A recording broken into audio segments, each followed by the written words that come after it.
today about my research, which is focused on modeling the demand and supply of materials. Very broadly put, you'll hear more about it in a bit.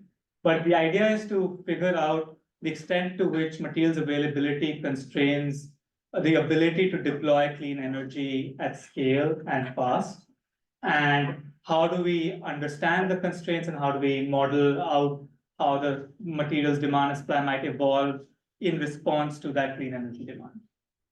So just to introduce the problem, the first thing we need to do, like the North Star of all of this is we need to reduce global warming to 1.5 degrees Celsius. And to do that, we need to deploy a lot of clean energy technologies like EVs, solar energy, wind, and all of those technologies require a lot of materials to build. So in the International Energy Agency's net zero scenario, which meets this 1.5 degrees target, you need 200% growth in the annual consumption or production of cobalt, 100% growth in nickel, 56% in copper, and like 900% in lithium. So enormous scales, and you need that to happen pretty fast to meet those targets that we set, right? Now, there's two conditions for how that transition has to happen or should be happening, right? The first condition I'd like to propose is that prices for materials in this transition should be relatively stable. And there are a few reasons for this. First is that when prices sort of spike up, which happened in the last couple of years for a bunch of these commodities like lithium, cobalt, and nickel, you have the costs of these technologies go up, which reduces the deployment of them. So people make choices to buy combustion engine vehicles instead of EVs because the batteries are more expensive and therefore the cars are more expensive. So there was this research done last year that modeled a high materials price scenario and a low materials price scenario and saw that in a high materials price scenario, emissions from transportation were 28% higher. At the same time, low prices prohibit the opening of new projects to meet that demand, right? Like there's an economic incentive that needs to be there for new supply to come online.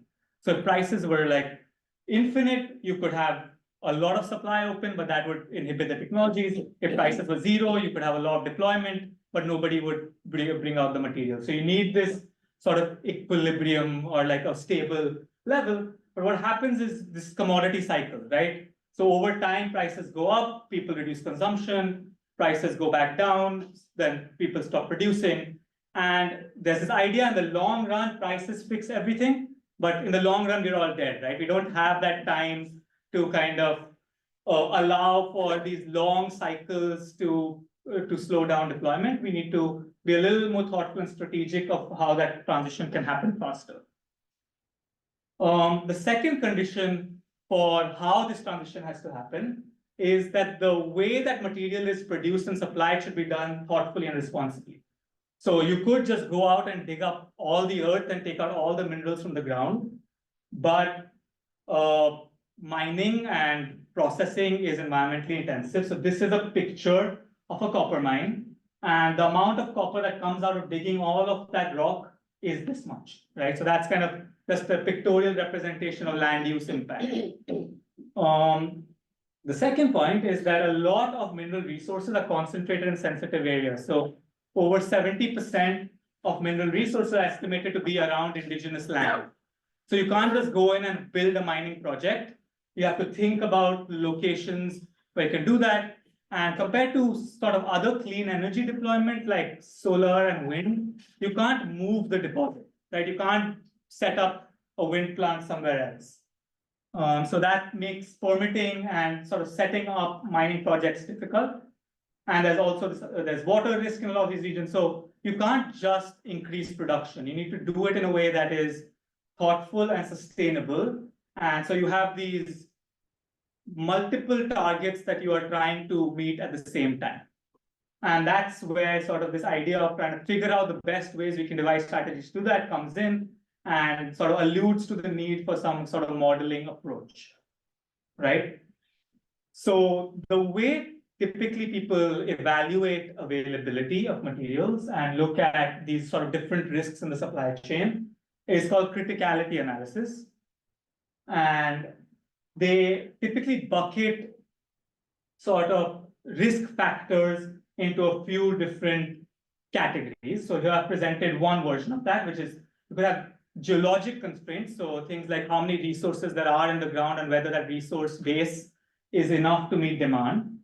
There's economic risks, which look at how fast demand is evolving and whether kind of prices for the materials might be high. And there's sort of the environmental, social, and government risks. So there's people who do risk scores for different factors for ESG risk. So how much water risk there is on mine sites, etc.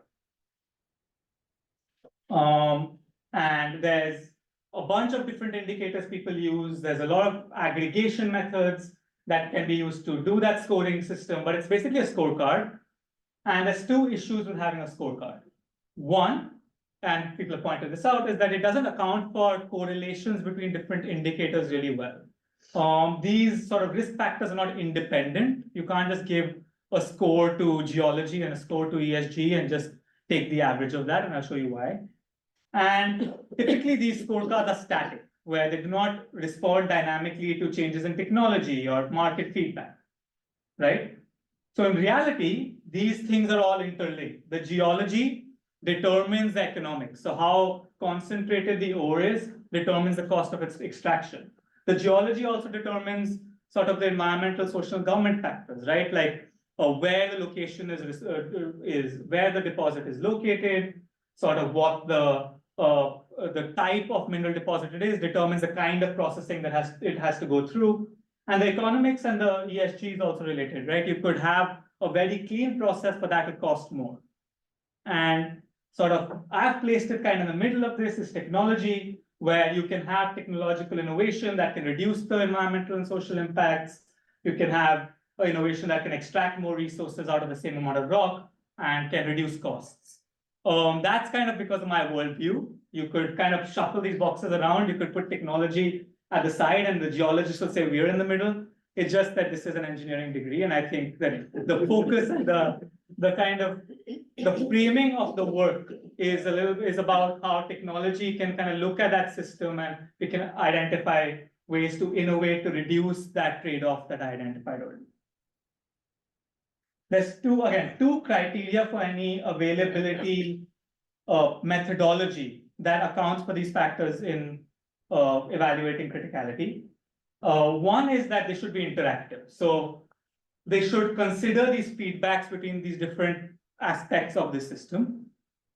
And the second is it should be dynamic, that it should be able to account for uncertainty in the future and evolve over time as things change. So any approach that we have, we should be able to say, if the future looks different from what we think it looks right now, what might happen?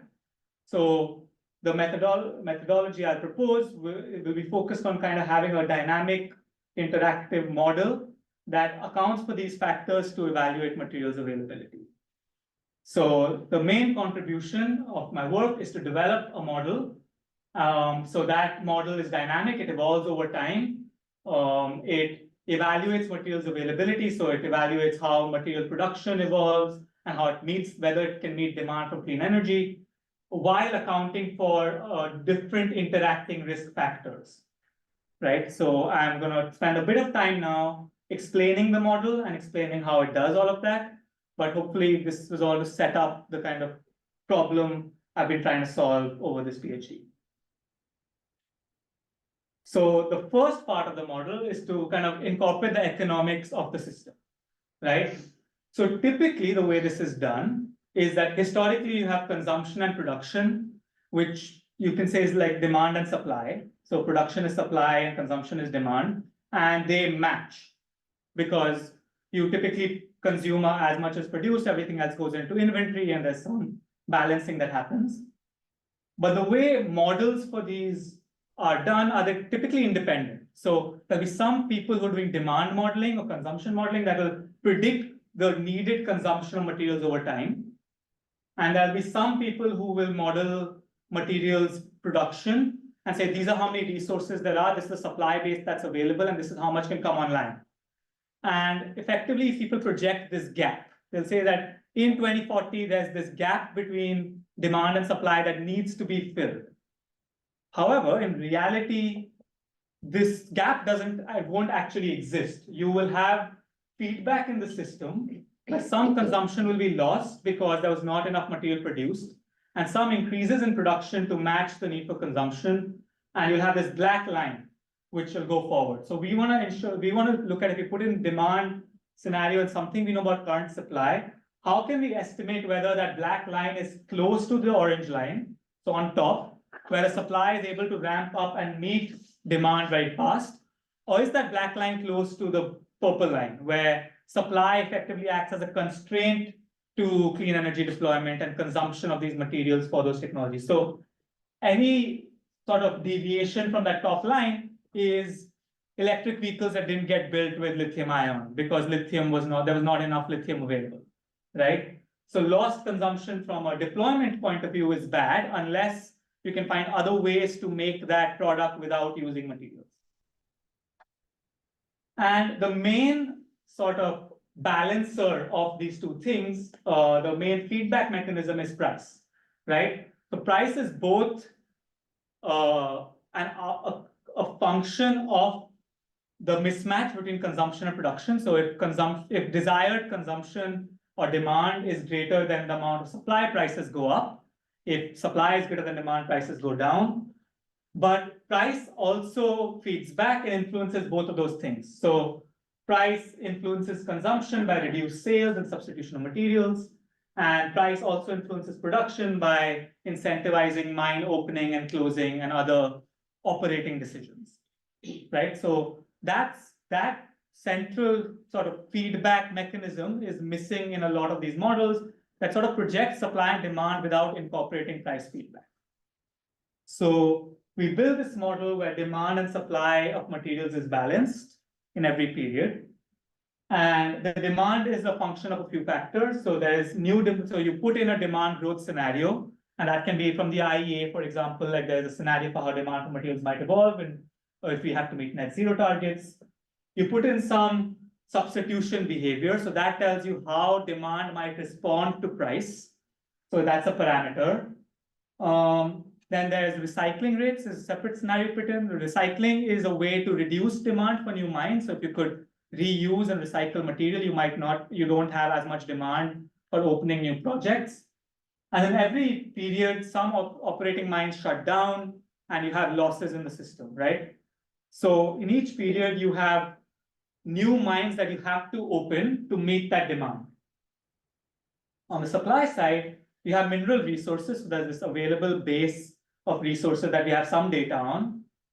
And those resources are converted into mining projects based on the amount of demand there is. So as demand goes up, more mines open, and those mines open to fill in that demand gap, and price is formed. So the price is formed based on the costs that needed to be met to open all those new projects. So all those new projects have to be making a profit, and that determines the price of the material that incentivizes all these projects to open. And that price then feeds back to influence both demand and supply in the next period. So that's kind of at a high level what's going on the economic side of this modeling. So the way that's kind of done, and so now the question is, that's a nice approach, but how do we actually use information we have on the geology of deposits and where they're located to infer that? Right, so we have some information about where different mineral deposits are located across the world. And we have data on what's called the mining cost curve. So this is from S&P Global. This curve will come up a bit, so I'm going to spend some time describing it. On the horizontal axis, you have cumulative production, where each bar is a mine, right? So this is Norilsk mine, it's in Russia for nickel. It produces around 150 kilotons of nickel, and it has a cost of $2.50 per pound, right? So you order all these projects on that cost, and the cost is on the vertical axis, and you build this curve up, and you have information on all these projects, what the amount they produces and what their costs are. And we also know something about the geology of those projects, right? So what this tells you is if nickel price was, let's say, $8 per pound, the projects at the end of that curve would have to shut down because their cost would be higher than the price they were getting for nickel. right? But if it was $4 per pound, a bunch of these projects would have to shut down. So that's how we kind of use a cost curve. And the idea is that we have 1,200 projects, 400, this for nickel, but we also have this data for copper and lithium. 400 of them have grade and resource data. So we know what the quality or concentration of the mineral in that ore body is. And we know how much is estimated, how much mineral is there in the ground that's estimated. And then for nickel, around 50 of them are currently producing with cost data, right? So the idea is to use statistics to sort of fill out that supply curve for projects that haven't opened yet, right? So we use statistical distributions to estimate what the ore grade and resources might be for the other projects based on the locations they are in and what kind of deposit it is. So for the project that we don't have data on their ore concentration, we estimate that. And then after that, we could develop correlations between sort of geologic information like ore grade and resources and economic decisions like production and cost to estimate the cost and production of all projects that might open in the future, right? So we already have data on currently producing projects. The idea is how would we estimate the costs of projects that would have to come online in later years? And the way we do that is we use, I guess the first assumption is those projects would have to be made from the geology that already exists in the ground, right? So you'd have to place a project or a mine on a site that has some rock. And knowing what we know about that site, we can estimate what that cost would be. And obviously these distributions are uncertain and we do a bunch of uncertainty analysis around that, but that's the idea of how we link sort of geological information to the economics. And so what that does is we already had this first cost curve, which is mines are currently producing in green. There's some mines that are currently under construction, which we also have data on, so you can plot that here as well. So it's the same cumulative production on the horizontal axis, costs on the vertical axis. But by doing this process, you can estimate the costs of building a project on every other deposit that we know today, right?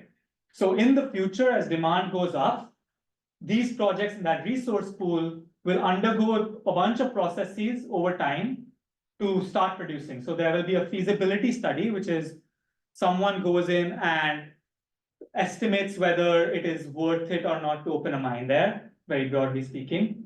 After that, the mines go into what's called an incentive pool. So these are projects that we have a bunch of information about, but haven't decided to start producing yet. And then if prices were favorable, these projects would make an opening decision. So they would say, we're going to make a lot of profit if we open a mine, and they decide to go from dark blue to green, basically. So what happens over time is that demand progresses, and the black line there's the demand curve, and you can see these blue projects basically getting converted to operating mines over time. So this is just one run of the model from 2022 to 2040 with one sort of sample of the statistical distribution. And you can see resources effectively, the cheapest resources start getting converted into operating projects. And what else is happening is there's feedback in the system, right? So as sort of there's a mismatch between the demand and supply, prices are responding to that mismatch. And as prices are changing, the demand and supply curves are also evolving as a function of that price. So the model is in the background calculating the price, and that price is feeding back into which mines are coming onto the supply curve and how that demand is progressing in the future. So that's kind of how we estimate what projects might come online. And the final step in that is how do we then know what the impact of that production is? So there is a separate set of research called life cycle analysis, which has done a lot of work of estimating environmental impact and social impacts as a function of things like ore grade, right? As a function of the concentration of mineral deposits, how much emissions might come out of mining that deposit. So we can leverage all of that information and put that on the cost curve, right? So we know for different kinds of projects, so these are 3 different kinds of nickel processing pathways based on the kind of deposit it is. We know from life cycle assessment that some deposits have higher emissions and some have lower ones. So sulfide deposits, for example, typically have lower emissions of lower carbon emissions than converting laterite deposits. And I'll kind of explain those when we get to the nickel part of this presentation. But the idea is you have information based on the location. So you know, based on where the mine is located, what the grid looks like, you know, based on the geology, how much energy is needed to mine that deposit. And you put that all together, and we can estimate for each of these projects what is the environmental impact of conducting mineral processing there, right? So all of that basically comes together, and based on an input sort of demand scenario from clean energy, you can say, these are the projects that are coming online. This is where they're coming online. And this is both the cost and the environmental impact of doing that. So that's the idea. That's the model. So this whole thing is how much mineral is available in any year to meet that demand. So this model then is kind of dynamic. It evolves over time based on parameters and different scenarios you put in. And it incorporates sort of the linkages between those factors that I described at the start that you need internally. So that's what's happening under the hood, and I spent a bit of time on that. So we're now going to go into how we can actually use this to kind of come up with strategies that can improve mineral availability and meet that sort of that North Star target that we had of, you know, meeting demand while balancing costs and environmental impact. So the first scenario I'm going to look at is lithium. So we take data from the lithium. So I know I've been talking a lot about nickel. I'll come later because it's slightly more complicated than lithium. Lithium is simpler, so we're going to do that first, the story. So we apply the same approach to data on lithium, and we look at how lithium supply might evolve in different demand scenarios. So the first question is, can lithium production increase fast enough to meet battery demand? So in the lithium case, you kind of have the same problem. So this is an example of this kind of separate projections that people do, right? So there's a demand projection, which is the purple line, and the supply projection, which is based on mines that we know might open in the future. And the idea is that there's a gap that's opening up in 2030, right? So there is not enough current mining projects that will satisfy demand going forward for lithium. And the question is that going to constrain how many lithium-ion batteries that we deploy?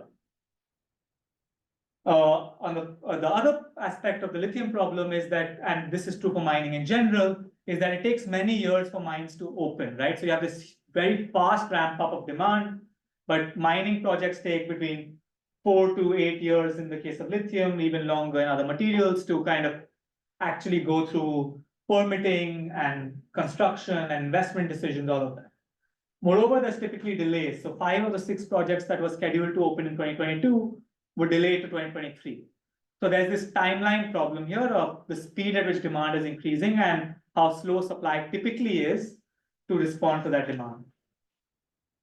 So in the baseline run of the model, which is based on some parameters that we've estimated from a bunch of different sources, the black line is demand from the IEA's net zero scenario. If you could open, which is how much consumption there would be if price was not a consideration and mines could open instantaneously. So as soon as demand went up, if I could open a mine today and it would be zero cost, that's how much demand the model would be trying to meet, right? What happens is if that demand exceeds the amount of supply there is, prices go up and some of that demand goes down and then some of the supply goes up. And this is kind of what the model predicts is the actual consumption that happens in the future. So because of the supply constraints, you couldn't reach that demand goal, and there's some lost consumption because of availability issues, right? So this whole shaded region is demand that would have been there had prices and supply availability not been a constraint. But because they are, that some of that demand is consumption is lost, and that shaded region is how much of that consumption is lost. So what I'm going to do now over the next few slides is kind of play around with the model to see how we can influence the amount of consumption that's lost. So the two axes, so here we've lost around 65 or 30% of consumption on the baseline run. And what that run assumes is there is a price elasticity of demand, which is how does this demand respond to price? So what this says is 0.3, which says if price went up 10%, demand would go up 3%, go down 3%. That if, for example, price elasticity was 0, demand would not change no matter what price was, right? So the baseline, we've assumed that price elasticity is 0.3. And we've also assumed that it takes 6 years to set up a new mining project. So 3 years to conduct a feasibility study, and then 3 years for after it decides to open it actually to get constructed and come online. And based on that, you get this middle region where 65% of that demand is met. So what you could do then is you could see the influence of changing that price elasticity. So if consumers are willing to pay higher prices for lithium and they're not reducing their demand no matter if prices go up, then what that does is that you go from that dark orange to the yellow, where you have some more consumption because that demand was not responding to price. And there are ways, so if I have policies that are adding subsidies for electric vehicles, for example, that reduces that elasticity of the demand, where I'm less sensitive to prices because I'm getting a subsidy for using lithium-ion batteries, which I wouldn't get if I didn't use lithium-ion batteries, right? So you can look at how the demand responsiveness influences availability. And then you could also then look at how, if you influence sort of the speed of mine development, how you could meet these targets. So kind of what's happening here is the top right-hand corner, where demand is very inelastic, where people are willing to pay higher prices for lithium, and supply is very fast to develop, where permitting is fast, people are making operating and opening decisions fast. You have only when both of those conditions exist at the same time are you able to meet that very strong target of, like, this is the net zero demand target, right? So to kind of reach these really ambitious goals, you kind of need this coordination between demand staying strong and not being as responsive to prices, while the supply setting up supply and being fast in developing supply, even in the face of some uncertainty in terms of prices. And when those two things happen at the same time, that's when you can kind of meet those targets. So the modeling, the idea of using this model is to identify how we can play around with things we can influence in the world to meet those targets, right? So I'm going to talk briefly on what are some things you could do to speed up supply and to strengthen demand from a policy or a consumer point of view. Reducing supply development timelines needs coordination between a bunch of different people who are collectively making that supply decision, right? So the first reason supply takes time to open is that there's a lot of uncertainty about the profitability of a project.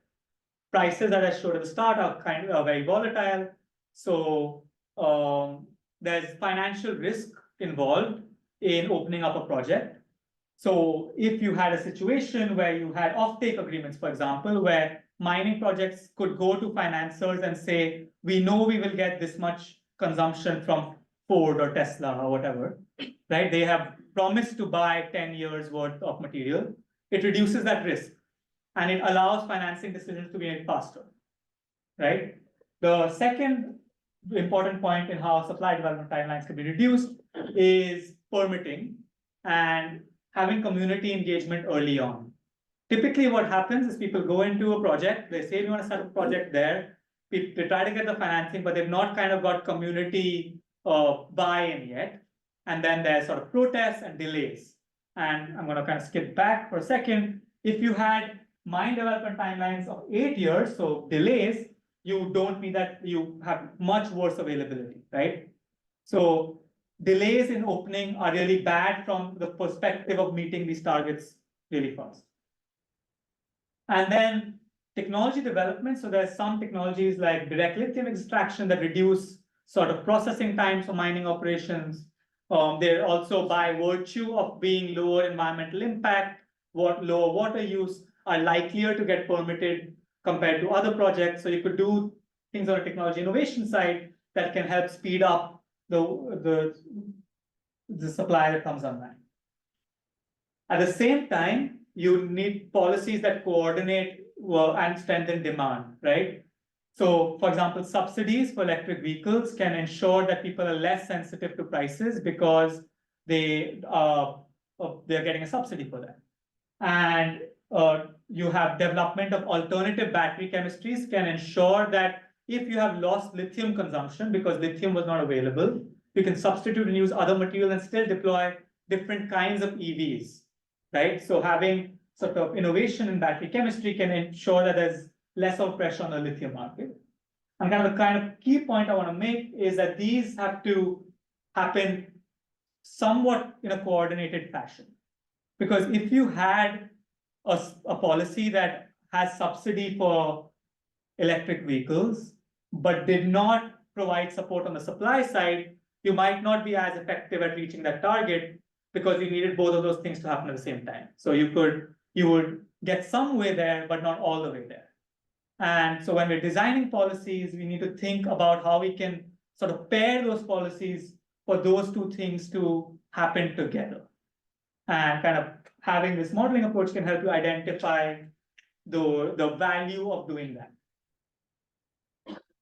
I am gonna move to nickel. It's gonna be a shorter story because I've already set up all the plots that I want to set up. I'm going to use the same kind of figures. But the thing I have to set up in nickel and what makes this more complicated is that there's many different ways of making nickel sulfate for batteries, and all of them have vastly differing environmental impact. So in the previous, like in that figure I brought up, I showed carbon. Carbon's probably not the most important thing here. Sulfur emissions and water use and land use are more important. And the first way to make nickel is smelting of sulfide deposits. So these are nickel sulfur deposits. And that's what the historical source of battery grade nickel has been this. They have some sulfur emissions that come out of that, and it's not that carbon intensive. But the issue with sulfide smelting is that we've already extracted most of the sulfide resources that exist in the ground, right? So finding and creating new nickel sulfide projects is really hard. So it's projected that most of the new nickel that will come online will come from laterites, which are in the southern, like in the sort of equatorial region of the world. And these are nickel oxide deposits, and they require more processing to be converted into battery grade. And there's two ways to do that processing. You could do a hydrometallurgical process or leaching, where you could precipitate out of the nickel as a nickel hydroxide precipitate. And that could help supply nickel, but that has high costs and takes some time to ramp up. And there's another way to make nickel from laterites, which is a newer route that's being used a lot in Indonesia, is a very flexible, low-cost pathway where you basically reduce and add sulfur to the nickel processing, and nickel that was earlier going to stainless steel industry now gets converted to battery grade. But these are really low-grade deposits, right? So it requires a large amount of carbon dioxide and sulfur emissions, but it's really low cost and can come online really fast. So there's this trade-off. In the nickel space, you can produce nickel that is sort of with a higher cost route that has lower sort of sulfur emissions and carbon emissions, or you could produce this low-cost flexible route really fast, but you have to be okay with the environmental impacts of that. So in sort of the baseline scenario, a lot of the supply that comes online is from the Indonesian sulfidation of laterite, so the high sulfur emissions route that converts stainless steel grade nickel to battery grade, right? And there's limited supply coming online through the leaching projects based on whichever leaching projects were low cost. So you kind of have this baseline supply, which is the sum of those bars. And what happens is that I'm showing carbon emissions here because the data on sort of sulfur emissions is not very well tracked. They track kind of close with each other in terms of scale of how much one processing pathway is over the other. But ideally, you want to apply other LCA factors to this kind of modeling to look at other environmental impacts, just showing carbon. But basically, because you have this huge ramp up of this dirty nickel production route, you have this increase in sort of the supply chain emissions of that nickel producing pathway. What you could do is you could have a policy that says either I'm not buying nickel that comes out of these mines, or the Indonesian government goes and says I'm not opening any projects here. What that does is you reduce the environmental impact of the nickel supply chain, but you have to be okay with lower nickel consumption, right? You're not allowing projects that are economically feasible to open up. You have to be okay with sort of not meeting that demand. So there's this trade-off in the nickel space between the impacts of the nickel supply chain and the ability to meet the EV demand. And what you could do is kind of going back to that plot we had is look at, again, what are the cases where you can meet that nickel demand without those environmental impacts. So this is still in the case where you've restricted the supply of the dirty nickel, so you don't allow those projects to open. And this was a line from the previous plot, number 1, which assumed the price elasticity of 0.2, and it had the baseline assumptions of the costs and the time of opening alternative sources of supply.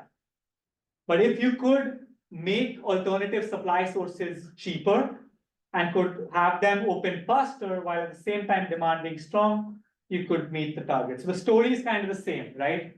You need the innovation to reduce the costs of cleaner nickel supply pathways, and you need to be able to kind of have these come online faster, while at the same time the demand has to be able to take some price premiums that were needed for those cleaner supply pathways to come online, right? The combination of the ability to pay that premium for the cleaner pathway and development of and reducing costs of those cleaner pathways together is needed to meet that nickel demand target. In the absence of that, so if you kind of decide, that's too much to do, you have to figure out a way to make batteries without nickel, right? You need more battery, and it's not a 1 or 0, like some batteries have to be, you need more LFP, for example, right? So there's the point of all of this is that modeling can be used to identify things that need to happen together to ensure that we meet targets that we have set out from a policy point of view. So in this case, you need a combination of environmental standards, so kind of restricting supply from high emission sources, reducing costs for alternative sources, and strong demand for nickel, all existing at the same time to actually meet those targets. So in conclusion, you have a world where a lot of, it's kind of, yeah, the map is a little white, so it's not coming up, but you can understand. You have a world where a lot of policies are being passed at the same time, both on a demand and supply side, where people are adding subsidies for EVs. On the supply side, there are countries restricting exports, right? And a lot of these policies are happening in a sort of scattered, uncoordinated way, where everyone's kind of responding to that. And that creates a lot of uncertainty. And that uncertainty is what it restricts decision-making on both the demand and supply side. So if there's so much uncertainty on demand because everything's changing so fast, I am not able to be guaranteed or have profits, so I might not open projects. If there's uncertainty on supply, I might not invest in transitioning my fleet to EVs, for example. So given all of the things that are happening in the world, there's a lot of uncertainty, and that uncertainty means that you have decision-making is slower. And the reason you build models is to kind of look at that uncertainty and look at that space of things that might happen and see what, if you could do these things at the same time, how could we reach the targets we're setting up, right? So the idea behind building this modeling approach and having analytical approaches to kind of guide these decisions is because things are evolving so fast in these uncertain ways, having methodologies that can incorporate those uncertainties, that can incorporate different scenarios of what happens if something like this happens. If demand is faster than we expected, if supply does not develop fast enough. Being able to evaluate the set of scenarios is kind of the contribution of this thesis. And that's kind of what I've focused on, and that's kind of the central research question that we try to answer. So that's where I'm gonna stop. I'm gonna spend some time talking about the people who helped me do all of